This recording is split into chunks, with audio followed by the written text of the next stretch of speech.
Funny! Super excited na sa muling pagtatambal ni na Kim at Paulo. Hashtag Kimpaw. Wala na yung love lock pero tayo pa rin. Thank you, Kim.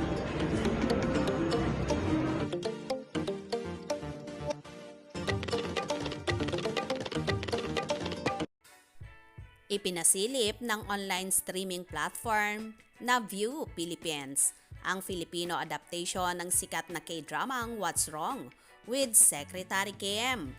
Sa Instagram post ng View nitong Martes, November 21, tampok ang dalawang linlang stars na sina Kim Chiu sa gaganap bilang Secretary Kim at Paulo Avellino bilang Vice Chairman.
Dahil dito, naging masaya at excited tuloy ang mga fan ni na Kim at Paulo para sa bagong proyekto ng dalawa.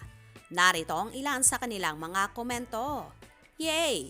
Dininig tayo mga hashtag Kimpaw. Mas bagay din talaga kay Paulo eh. Tas, chemistry pa nila ni Kim. Aw! Grabe! Simula lumipat tong si Paulo sa DOS. Nagmukha talaga siyang artista. Ngayon di lang siya artista, isang magaling, di kalibre na aktor. Dinaig pa niya ang sinasabing primetime actor nila sa kabila. Ngayon na lang ulit ako na-excite manood ng K-drama adaptation. Super bagay kay Kim at Paulo. Instant fan ako. Ha ha ha ha. Kilig na agad. My heart for Kim Pao is already alive. Kim Pao for the win. Oh my! Di pa man, nagkaka-partner si Kim and Paulo sa linlang. Dati ko pang naiisip na if ever, magkaka-Pinoy adaptation to, bagay kay Kim and Paulo. Wow! I love that series. Congratulations, Kim! Ang nasabing adaptation ay collaboration ng View at ABS-CBN at ipuproduce ng Dreamscape Entertainment.